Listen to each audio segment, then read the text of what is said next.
எனக்கு ரொம்ப டிப்ரெஸ்டாக இருக்குது. இப்படி எத்தனை தடவை நீங்கள் சொல்லியிருப்பீங்க? எத்தனை தடவை உங்களோட நண்பர்கள் சொல்லி நீங்கள் கேட்டிருப்பீங்க? டிப்ரெஷன் அப்படின்றது ஒரு உணர்வு கிடையாது. எனக்கு ரொம்ப சோகமாக இருக்குது, எனக்கு ரொம்ப சந்தோஷமாக இருக்குதுன்னு நம்ம சொல்கிறதுல தவறு கிடையாது. ஏன்னா அதெல்லாம் ஒரு உணர்வு. ஆனால் டிப்ரெஷன் அப்படின்றது ஒரு மனநோய். எனக்கு டிப்ரெஸ்டாக இருக்குதுன்னு நம்ம சொல்கிறதோட அர்த்தம் என்ன அப்படின்னா, மனநோயை பற்றின சரியான புரிதல் நம்மளிடம் இல்லை அப்படின்றது தான். நம்மள்கிட்ட இல்லைன்றதை தாண்டி இன்றைக்கி இருக்கிற மனநல மருத்துவர்கள்கிட்டயே மனநோய் பற்றின முழுமையான புரிதல் அப்படின்றது கிடையாது.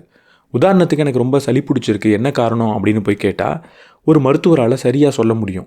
எனக்கு காய்ச்சல் வந்திருக்கு, என்னோடய எலும்பு தேய்ந்து போயிருக்கு, இதுக்கெலாம் என்ன காரணம்னு கேட்டால் அவங்களால அதை சரியாக சொல்ல முடியும். ஆனால் எனக்கு ரொம்ப டிப்ரெஸ்டாக இருக்குது, எனக்கு PTSD வந்திருக்கு, இதுக்கெலாம் என்ன காரணம்னு போய் கேட்டால் அவங்களால சரியாக அதற்கான பதிலை சொல்ல முடியாது. இன்றைக்கி மனநல மருத்துவத்தில் இருக்கக்கூடிய ஒரு முக்கியமான புத்தகம் DSM அப்படின்னு சொல்லுவாங்க, diagnostic and statistical manual for mental disorder அப்படின்னு சொல்லுவாங்க. அந்த புத்தகத்தை எடுத்து நீங்கள் படித்து பார்த்தீங்கன்னா அதில் அனைத்து நோய்களுக்கும் ஒரு சிம்டமை தான் கொடுத்துருக்கும். இந்த மாதிரியான சிம்டம் இருந்தால், இந்த மாதிரியான விளைவுகளை நீங்கள் ஒரு மனிதனிடம் பார்த்தா அவனுக்கு இந்த மாதிரியான மனநோய் இருக்குது அப்படின்ற ஒரு விளக்கத்தை தான் கொடுத்துருக்குமே தவிர, சரியாக தெளிவாக ஒரு மனநோய்க்கு என்ன காரணம் அப்படின்றத அதில் உங்களால் பார்க்க முடியாது. கிறிஸ்டோஃபர் பால்மர் அப்படின்ற ஒரு சைக்காட்ரிஸ்ட் இருக்கார். அவர் ஒரு புத்தகத்தை எழுதியிருக்காரு. அந்த புத்தகத்தோட பேர் பிரெயின் எனர்ஜி. நம்ம மனநோய்க்கு பல காரணங்கள் இருக்கலாம், ஆனால் எல்லா மனநோய்க்கும் ஒரு முக்கியமான ஒரே காரணம் இருக்குது அப்படின்னு சொல்கிறார். அந்த காரணம் என்னென்னா, நம்ம சாப்பிட்ற சாப்பாட்டை நம்ம உடம்பு எப்படி ஒரு சக்தியாக மாற்றுது, அதாவது மெட்டபாலிசம் அப்படின்னு சொல்லுவாங்க. இந்த மெட்டபாலிசம்க்கும் நம்மளோட மனநோய்க்கும் நேரடி தொடர்பு இருக்குது அப்படின்ற ஒரு தியரியை கொடுத்துருக்காரு. இன்றைக்கி இந்த வீடியோவில் அந்த தியரியை தெளிவாக நம்ம புரிஞ்சுக்க போகிறோம். பிரெயின் எனர்ஜின்ற அந்த புத்தகத்தோட சம்மரியை நம்ம பார்க்க போகிறோம். மனநோயை பற்றி புரிஞ்சுக்கிறது ஏன் ரொம்ப கஷ்டமாக இருக்குது, மெட்டபாலிசம்க்கும் மனநோய்க்கும் என்ன தொடர்பு இருக்குது, இந்த மனநோய் வராமல் நம்மளை எப்படி காப்பாற்றிக்கிறது, அதை விட ரொம்ப முக்கியமாக சாதாரண வாழ்க்கையில், அன்றாட வாழ்க்கையில் என்னோடய மனதை எப்படி நான் திடமாக வச்சுக்கிறது, என்னோடய எமோஷன் எப்படி சரியாக நான் பார்த்துக்கிறது, இதெல்லாம் தெரிஞ்சுக்க போகிறோம். நம்ம சேனலுக்கு நீங்கள் புதுசாக இருந்தீங்கன்னா நான் படிக்கிற புக்ஸோட சம்மரிஸ் அப்லோட் பண்ணுவேன். நான் படித்ததுலேயே எனக்கு ரொம்ப பிடிச்ச விஷயத்தை உங்கள் கூட ஷேர் பண்ணிப்பேன். நான் படித்ததுலேயே நல்ல புக்ஸை உங்களுக்கு ரெக்கமெண்ட் பண்ணவும் செய்வேன். அதெல்லாம் உங்களுக்கு பிடிக்கும் அப்படின்னா நம்ம சேனலுக்கு சப்ஸ்கிரைப் பண்ணிவிட்டு பெல் பட்டனை ப்ரெஸ் பண்ணிவிடுங்க.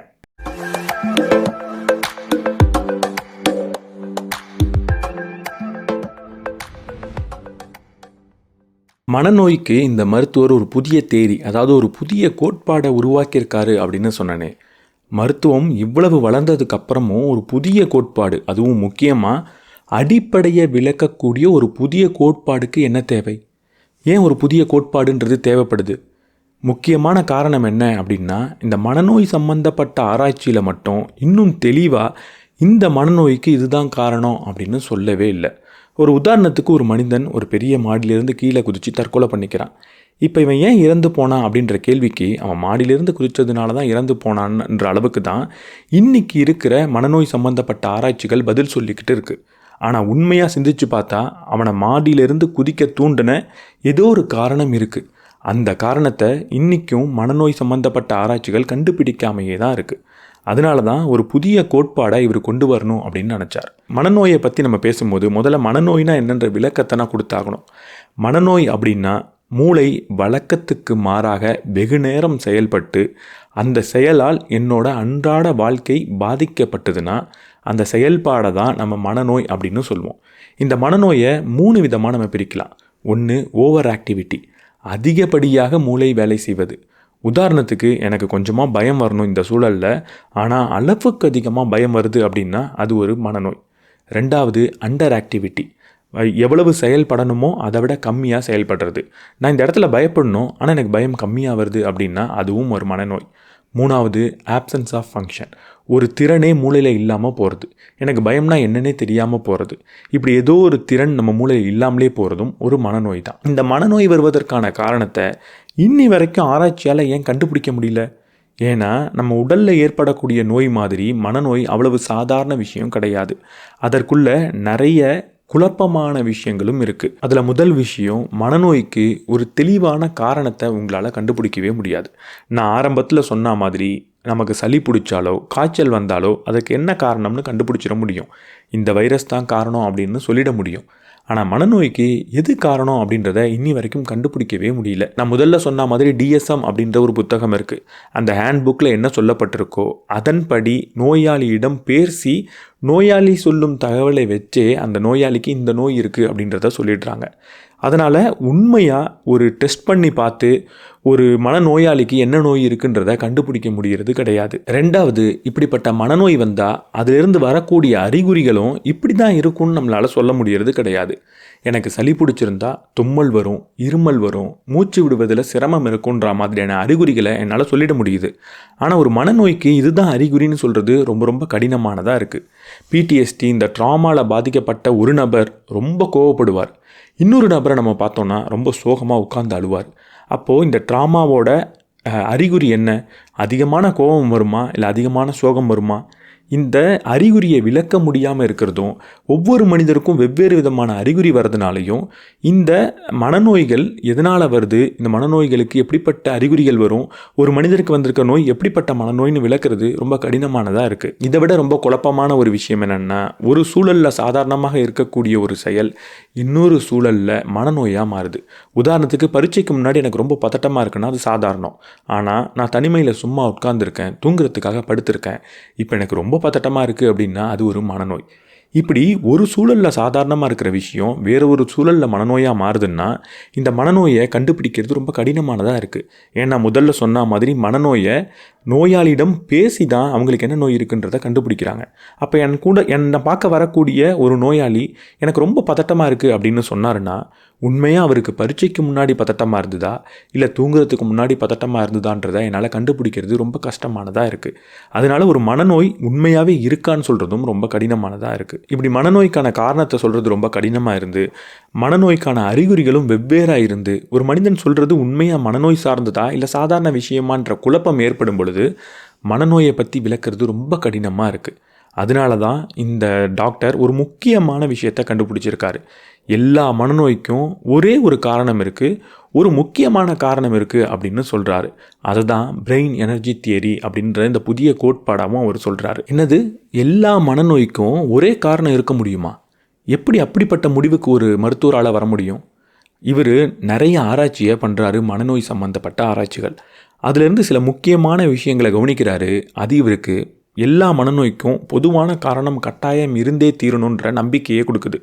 அதில் முதல் விஷயம் என்ன அப்படின்னா, பல மனநோய்களோட இவரிடம் வரக்கூடிய நோயாளிகளை இவர் கவனிக்கிறார்.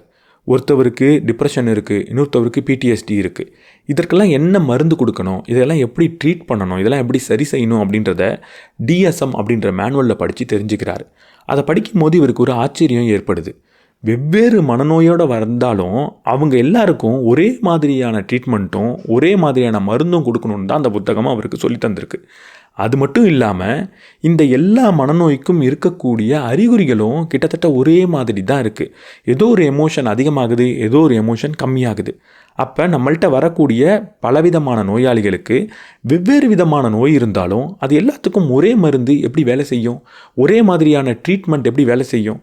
அப்போது இது எல்லாமே ஒரே நோயாக இருக்குமோ அப்படின்ற ஒரு எண்ணம் அவருக்கு வருது. உதாரணத்துக்கு, எனக்கு இப்போது தும்மல் அதிகமாக இருக்குது, இருமல் அதிகமாக இருக்குது, உடல் வலி அதிகமாக இருக்குது, இது எல்லாம் வெவ்வேறு நோயின்னு நினச்சிக்கிட்டு இருக்கேன் அப்படின்னு வச்சுப்போம். ஆனால் திடீர்னு ஒரு மருத்துவரை போய் பார்க்குறேன், அவர் உங்களுக்கு காய்ச்சல்ன்ற ஒரு நோய் தான் இருக்குது, அதுக்கு இந்த மருந்து சாப்பிடுங்க, இது எல்லாமே சரியாயிடும் அப்படின்னு சொல்கிறப்போ என்கிட்ட இருந்த அந்த தும்மலும் இருமலும் உடல் வலியும் வெவ்வேறு நோயே கிடையாது. நியாயமாக பார்த்தா காய்ச்சல்ன்ற ஒரு நோய் தான் என்கிட்ட இருந்தது. அதற்கு தீர்வை கொடுத்ததுக்கப்புறம் இந்த காய்ச்சலால் வந்தக்கூடிய அனைத்து அறிகுறிகளும் காணாமல் போயிருக்கு. அப்போ அதே மாதிரி ஒரு வேளை வெவ்வேறு மனநோய் நம்ம நினைக்கிறது எல்லாமே இந்த தும்மல் மாதிரியும் இந்த உடல் வலி மாதிரியும் இந்த இருமல் மாதிரியும் ஏதோ ஒரு பெரிய நோயோட விளைவுகளாக இருக்குமோ, அறிகுறிகளாக இருக்குமோ? அப்போ அனைத்து விதமான மனநோய்களுக்கும் ஒரு காரணம் இருக்கோ அப்படின்ற சந்தேகம் இவருக்கு வருது. ரெண்டாவது, கடந்த சில வருடங்களில் மனநோய் அதிகரிச்சிருக்கு.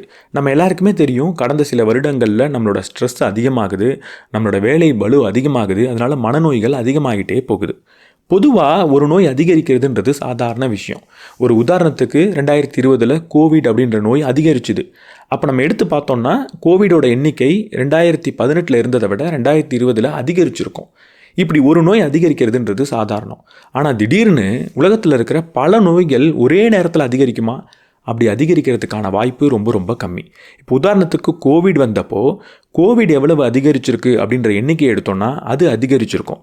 ஆனால் அதே நேரத்தில் வயிற்றுப்போக்கு எவ்வளவு அதிகரிச்சிருக்கு, உடல் வலி எவ்வளவு அதிகரிச்சிருக்கு, காய்ச்சல் எவ்வளவு அதிகரிச்சிருக்கு, ஜலதோஷம் எவ்வளவு அதிகரிச்சிருக்கு அப்படின்ற எண்ணிக்கையை தனித்தனியாக எடுத்தாலும் அது எல்லாமே அதிகரிச்சிருக்கும். இது எல்லாமே அதிகரிச்சிருக்குன்றதுனால இந்த ஒரு நோயும் அதிகரிச்சிருக்குன்னு நம்ம சொல்லக்கூடாது. ஏன்னா இது தனித்தனியான நோய் கிடையாது. இது எல்லாமே கோவிட் அப்படின்ற ஒரு நோயோட அறிகுறி. அப்போ இது எல்லாம் தனித்தனியாக அதிகரிக்கல. கோவிட்ன்ற ஒரு நோய் அதிகரித்ததுனால அதோட அறிகுறிகள் எல்லாமே தனித்தனியாகவும் அதிகரிச்சிருக்கு. இப்போ இவர் என்ன சொல்கிறாரு அப்படின்னா, இந்த எண்ணிக்கையை கணக்கெடுப்பை இவர் எடுத்தார்.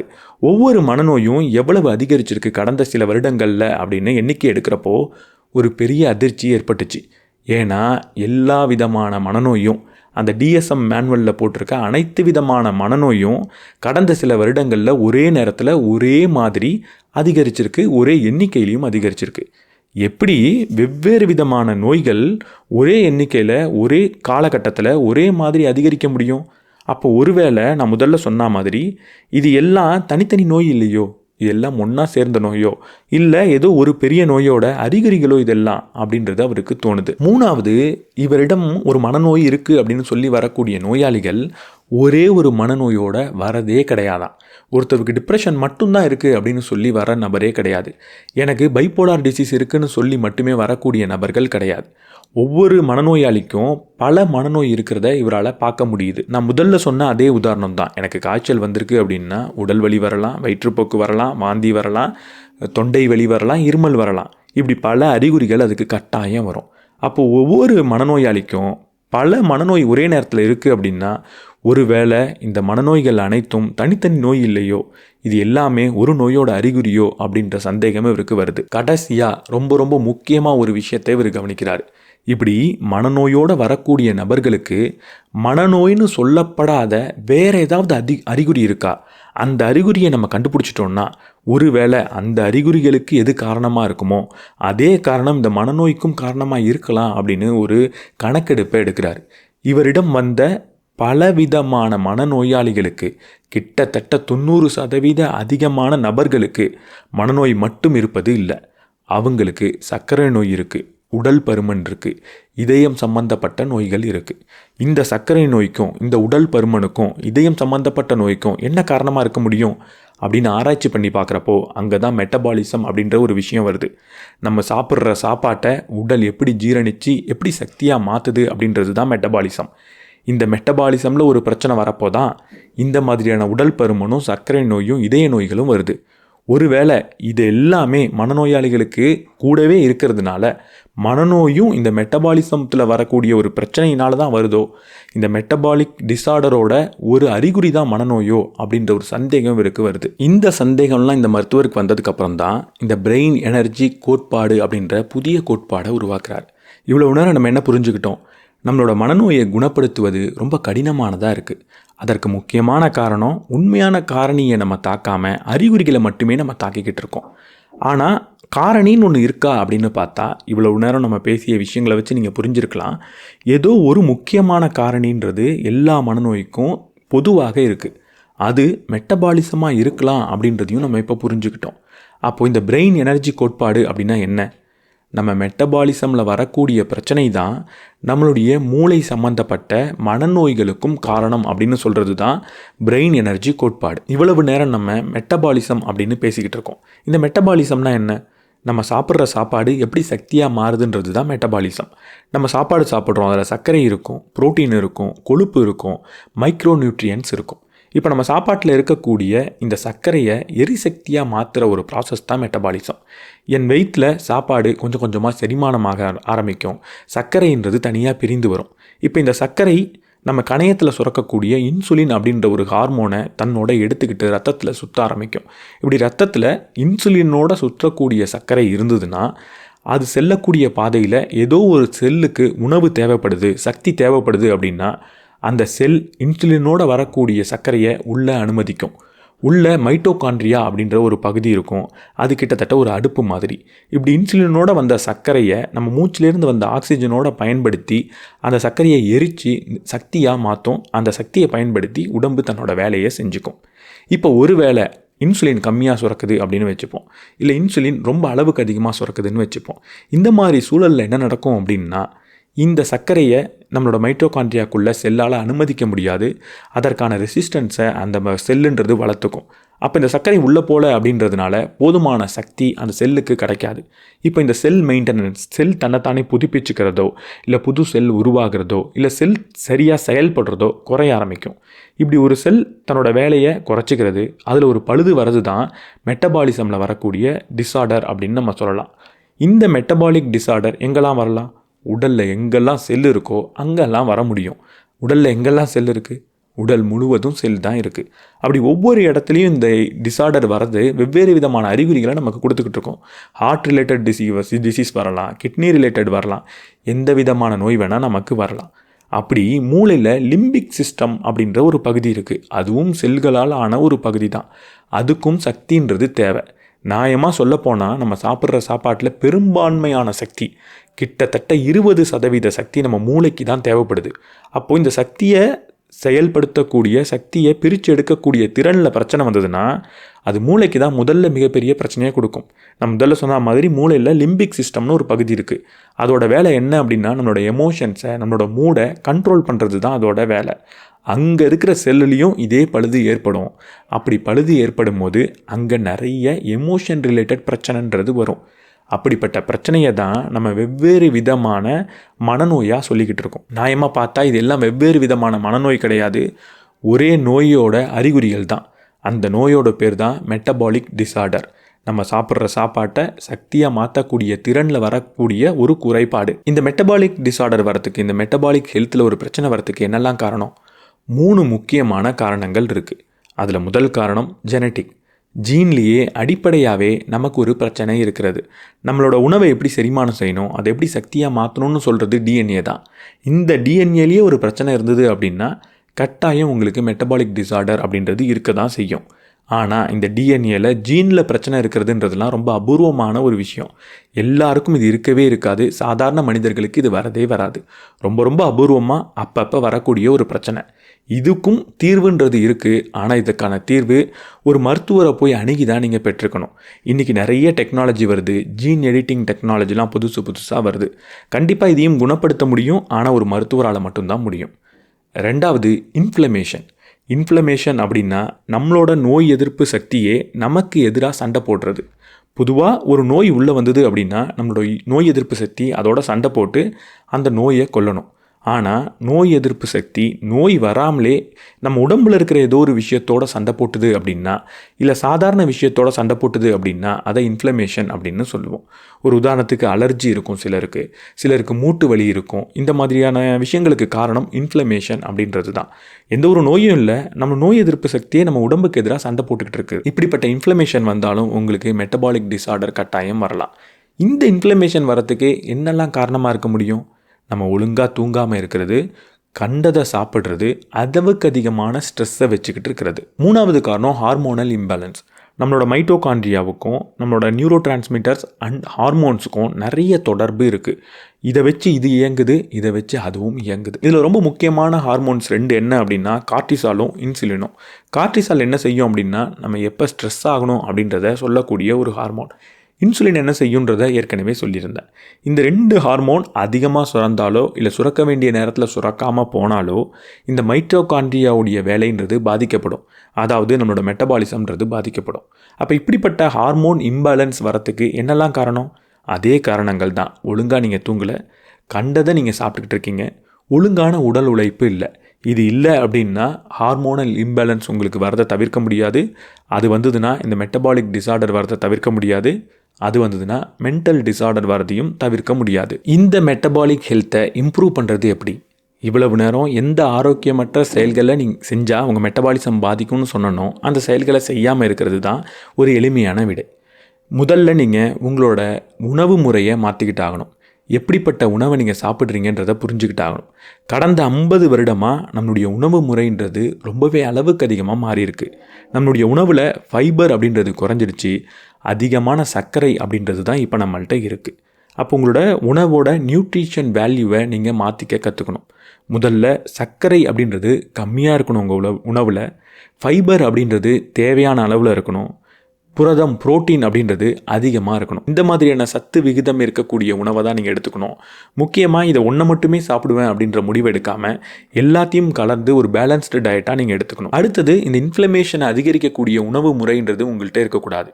இரவில் ரொம்ப லேட்டாக சாப்பிட்றதோ இல்லை அதிகமாக ஆல்கஹால் எடுத்துக்கிறதோ இந்த இன்ஃப்ளமேஷனை அதிகரிக்கும். மூணாவது, உங்களோட கட் ஹெல்த்தை, அதாவது குடலோட ஆரோக்கியத்தை அதிகரிக்கக்கூடிய உணவு முறைன்றது இருக்கணும். அதற்கு ஃபெர்மெண்டட் ஃபுட்ஸை நீங்கள் எடுத்துக்கணும். தயிராக இருக்கட்டும், மோராக இருக்கட்டும், இல்லை ஃபெர்மெண்ட் செய்யப்பட்டு அதற்கப்புறம் அவித்த ஒரு இட்லி மாதிரியான உணவை நீங்கள் அடிக்கடி எடுத்துக்கணும். உங்களுடைய கட் ஹெல்த்தை, ஒரு குடலின் ஆரோக்கியத்தை பாதிக்கிற எந்த ஒரு செயலும் செய்யக்கூடாது. முக்கியமாக ஆன்டிபயோட்டிக் மெடிசினை ஒரு மருத்துவர் உங்களுக்கு பரிந்துரைத்தார் அப்படின்னா அவர் பரிந்துரைத்தால் மட்டும்தான் நீங்கள் எடுத்துக்கணும். அவர் எப்படி பரிந்துரைத்தாரோ, எவ்வளவு நாள் எடுத்துக்கணும்னு சொன்னாரோ அவ்வளவு நாள் நீங்கள் கட்டாயம் எடுத்துக்கணும். நீங்களாக தேவையில்லாமல் ஏதேதோ மருந்துகளை கடையில் வாங்கி சாப்பிட்றத நிறுத்தணும். உங்களுக்கு ஏதோ ஒரு பிரச்சனை இருக்குது அப்படின்னா அதற்கு கடையில் போய் நீங்களாகவே எந்த ஒரு மாத்திரையும் வாங்கி சாப்பிடக்கூடாது. கடையில் மாத்திரை வாங்கி நீங்கள் சாப்பிட போகிறீங்க அப்படின்னா அது ஒரு மருத்துவர் பரிந்துரைத்தால் மட்டும்தான் செய்யணும். உங்கள் வீட்டில் இருக்கிற உணவை வைத்தே உங்களுக்கு வைத்தியம் பார்த்துக்கிறதுல பிரச்சனை இல்லை. ஆனால் ஒரு மருந்தை வாங்கிக்கிறீங்க அப்படின்னா அதுக்கு ஒரு மருத்துவர் ஆலோசனையை நீங்கள் பெற்றாகணும். அதே நேரத்தில் உங்களுக்கு ஏதோ ஒரு நோய் கொஞ்சம் அதிகமாக இருக்கிற மாதிரி தெரிஞ்சுதுன்னா வீட்லேயே வைத்தியம் பார்த்துக்கிறேன் அப்படின்னு இல்லாமல் ஒரு மருத்துவர்கிட்ட ஆலோசனை பெறுறதும் கட்டாயமான விஷயம். இந்த உணவு முறையில் இன்னொரு முக்கியமான விஷயம் இருக்குது. அதோட பேர் தான் விரதம். இந்த விரதத்தில் பல முறைகள் இருக்குது. அதில் எனக்கு ரொம்ப பிடிச்சது இன்டர்மிட்டன்ட் ஃபாஸ்டிங். அதாவது ஒரு குறுகிய நேரத்துக்கு மட்டுமே சாப்பிட்டு ஒரு நாளும் அதிக நேரத்துக்கு சாப்பிடாமல் வெறும் வயிற்றோடு இருக்கிறது. உதாரணத்துக்கு இரவு 7 மணிலேருந்து காலையில் 9 மணி வரைக்கும் நான் சாப்பிட மாட்டேன் அப்படின்ற முடிவெடுத்தீங்கன்னா அது பெட்டர். ஆனால் எல்லா விரத முறையும் எல்லாருக்கும் ஒத்து வராது. அதை பரிந்துரைக்கிறதுக்கான தகுதியும் எனக்கு கிடையாது. நான் ஒரு டாக்டர் கிடையாது. அதனால் உங்களுக்கு தெரிந்த ஒரு மருத்துவர்கிட்ட கொஞ்சம் பேசிக்கோங்க. உங்களோட உடலுக்கு எது ஒத்து வரும்னு ஒரு மருத்துவர்கிட்ட கேட்டுட்டு செய்யுங்க. இந்த காணொலியில் நான் சொல்கிற ஒவ்வொரு விஷயமும் அப்படி தான். சாதாரண விஷயங்களை சொன்னால் பரவாயில்ல, ஒழுங்காக தூங்குங்கன்னு சொன்னால் நீங்கள் தூங்குங்க. ஆனால் ஒரு பெரிய விஷயத்த சொல்கிறேன், ஒரு ஃபாஸ்டிங் மாதிரியான விஷயத்த சொல்கிறேன் அப்படின்னா இந்த சேனலில் அப்படி நான் பேசுகிறேன்னா அதை பேசுகிறதுக்கான தகுதின்றது எனக்கு கிடையாது. ஒரு மருத்துவர் ஒரு புத்தகத்தில் சொல்லியிருக்கிறத பார்த்து தான் உங்களுக்கு சொல்கிறேன். அதை நீங்கள் அப்படியே ஃபாலோ பண்ணிடக்கூடாது. இதை ஒரு தகவலாக தான் நீங்கள் எடுத்துக்கணும். உங்களுக்கு தெரிந்த மருத்துவர் கட்டாயம் இருப்பார். அவர்கிட்ட பேசி பாருங்கள். அதை பற்றி புரிஞ்சுக்கோங்க. அவர் சொன்னால் மட்டும் செய்யுங்க. உணவு முறைக்கு அடுத்து ரொம்ப ரொம்ப முக்கியமான ஒரு விஷயம் உடல் உழைப்பு, உடல் பயிற்சி அப்படின்னு நீங்கள் சொல்லலாம். உடல் பயிற்சி எப்படி இருக்கணும்? எனக்கு ரொம்ப பிடிச்ச ஒரு உடல் பயிற்சி ஹிட் அப்படின்னு சொல்லுவாங்க. High intensity training. High intensity training அப்படின்னா ஒரு குறுகிய நேரத்துக்கு அதிகமான உடல் பயிற்சியை செய்கிறது. ஒரு ரன்னிங் போகிறதா இருக்கட்டும், அதிகமான புஷ்அப் எடுக்கிறதா இருக்கட்டும். இது என்ன செய்யும் அப்படின்னா உங்களோட மசில் பில்டிங்க்கும் உதவும், உங்களோட கார்டியோவஸ்குலர் ஹெல்த்தையும் இன்க்ரீஸ் பண்ணும். இது முக்கியமாக உங்களோட மெட்டபாலிசமை ரொம்ப நல்லா பார்த்துக்கும். ரீசெண்டாக ஒரு புத்தகம் படித்தேன். அதில் இந்த ஹிட் ட்ரைனிங்க்கும் நம்மளோட மூளை வளர்ச்சிக்கும் மூளையோட ஆரோக்கியத்துக்கும் நேரடி தொடர்பு இருக்குது அப்படின்னும் போட்டிருந்தாங்க. ஸோ உங்களோட உடல் பயிற்சி எப்படி இருக்கணும்னா இந்த ஹிட் இருக்கணும், அப்பப்போ ஒரு வெயிட் ட்ரைனிங் இருக்கணும், ஒவ்வொரு நாளுமே ஸ்ட்ரெச்சிங் அப்படின்றது இருக்கணும். இது மூணுத்தையும் நான் சரியான விதத்தில் செஞ்சுட்டு வரேன். அதுக்கு எனக்கு பயனுள்ளதாக இருக்கிறது ஃப்ரீலெட்டிக்ஸ் அப்படின்ற ஒரு ஆப். பல வீடியோவில் நான் சொல்லியிருக்கிறேன். இது ஒரு ப்ரொமோஷனல் வீடியோலாம் கிடையாது. நான் பயன்படுத்துறது ஃப்ரீலெட்டிக்ஸ் அப்படின்ற ஆப்பு. அதற்கு முன்னாடி அதிதாஸ்ன்ற ஆப் பயன்படுத்தினேன். அந்த ஆப் இப்போ இல்லை. இப்போ நான் ஃப்ரீலெட்டிக்ஸ் அப்படின்ற ஆப் பயன்படுத்துகிறேன். இந்த மாதிரி நிறைய அப்ளிகேஷன் இருக்குது. நான் பயன்படுத்திகிட்டு இருக்கிறது ஃப்ரீலெட்டிக்ஸ். ஒரு 6 மாதமாக பயன்படுத்திகிட்டு இருக்கேன். ரொம்ப நல்லாயிருக்கு. உங்களுக்கு வேணும்னா நான் கீழே லிங்க் தரேன். நீங்கள் அதை வச்சு அந்த ஆப்பை ட்ரை பண்ணி பாருங்கள். ட்ரை பண்ணிங்கன்னா என்னோடய ரெஃபரல் கோட் தரேன். அதை யூஸ் பண்ணுங்கள். எனக்கு கொஞ்சம் கிரெடிட் கிடைக்கும். இது ப்ரொமோஷனல் வீடியோலாம் கிடையாது. நீங்கள் இந்த ஆப் தான் பயன்படுத்தணுன்றதும் கிடையாது. என்னோடய ரெஃபரல் கோடை போடணுன்றதும் அவசியம் கிடையாது. அடுத்தது ரொம்ப முக்கியமானது முழுமையான தூக்கம். இந்த தூக்கத்தை பற்றி ரொம்ப முக்கியமான ஒரு பெரிய வீடியோக்காக நான் வேலை செஞ்சுக்கிட்டு இருக்கேன். அதை கூடிய சீக்கிரம் நான் போடுறேன்.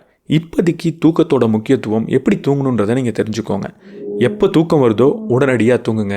எப்போ முழிப்பு வருதோ அப்போ மட்டுமே முழிச்சுக்கோங்க. இதுதான் இருக்கிறதுலே ரொம்ப கடினமான விஷயம். நம்மளால் தூக்கம் வரப்பெல்லாம் தூங்க முடியறதும் கிடையாது. முழிப்பு வரும்போது மட்டுமே முழித்துக்கிற நேரமும் நம்மள்கிட்ட கிடையாது இன்றைக்கி இருக்கிற அவசர காலத்தில். அப்போ நம்ம என்ன செய்யணும்? குறைஞ்சது ஒரு 8 மணி நேரமாவது தூங்குங்க. 8 மணி நேரம்ன்றது கட்டாயமான விஷயம். ஆனால் 8 மணி நேரம் உங்களுக்கு கிடைக்கலன்னா குறைஞ்சது 7 மணி நேரம் தூங்கியே ஆகணும். 7 மணி நேரத்துக்கு கீழே நீங்கள் தூங்குறீங்க அப்படின்னா உங்கள் வாழ்க்கையில் ஏதோ ஒரு விஷயத்தை கட்டாயம் நீங்கள் மாற்றி ஆகணும். 7 மணி நேரத்துக்கு கீழே தூங்குறது உங்கள் உயிருக்கே ஆபத்து. உங்களோட மூளைக்கு கட்டாயம் அது மிகப்பெரிய ஆபத்து. ஏன் ஆபத்து அப்படின்றத ஒரு பெரிய காணொலியில் கூடிய சீக்கிரம் நான் உங்களுக்கு சொல்கிறேன். கடைசியாக இந்த மெட்டபாலிசத்தை எது பாதிக்குது அப்படின்னா ஸ்ட்ரெஸ். இந்த ஸ்ட்ரெஸ்ஸை போக்குறதுக்கு நீங்கள் என்ன செய்யலாம்? வாழ்க்கையில் ஏதோ ஒரு குறிக்கோள் இருக்கிறதே ஸ்ட்ரெஸ்ஸை குறைக்கும். அவ்வப்போது ஓய்வு எடுக்கிறது தவறு கிடையாதுன்னு நீங்கள் ஓய்வு எடுக்கணும். உங்களுக்கு பிடித்த விளையாட்டை நீங்கள் விளையாடணும். சில சமயங்களில் நிறைய தத்துவங்களை நீங்கள் படிக்கணும். தத்துவங்களை நீங்கள் படிக்கும்போது உங்கள் வாழ்க்கையில் வரக்கூடிய பிரச்சனைகளை கொஞ்சம் எளிமையாக கையாள முடியும். கொஞ்சம் ஸ்ட்ரெஸ்ஸை குறைச்சிக்க முடியும். தத்துவங்களும் உங்களோட ஆரோக்கியத்துக்கு ரொம்ப உதவி செய்யக்கூடிய ஒரு விஷயந்தான். ஏன்னா அது உங்களோட ஸ்ட்ரெஸ்ஸை குறைக்குது, மன உளைச்சலை குறைக்குது. அதை குறைச்சாலே பல நோய்கள்ன்றது உங்களுக்கு வராது. தத்துவம் படிங்க, நிறைய உங்களுக்கு பிடித்த வேலைகளை செய்யுங்க, பிடித்த விளையாட்டை விளையாடுங்க. ஸ்ட்ரெஸ்ஸை கொஞ்சம் குறைச்சிக்கோங்க. அதுவே உங்களோட மெட்டபாலிக் டிஸார்டரை குறைக்கும், மனநோயை குறைக்கும். இந்த விஷயங்களை தான் இந்த புத்தகத்துலேருந்து நான் தெரிஞ்சுக்கிட்டேன். இதில் நான் சொல்லியிருக்கிற விஷயங்களை வெவ்வேறு காணொலியில் திரும்ப திரும்ப நான் சொல்லிட்டு வரேன்.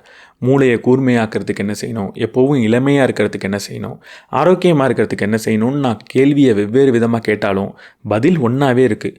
ஒழுங்கான உடற்பயிற்சி, ஒழுங்கான உணவு, ஒழுங்கான தூக்கம், கொஞ்சம் ஸ்ட்ரெஸ்ஸை குறைச்சிக்கோங்க அப்படின்னு சொல்கிறேன்.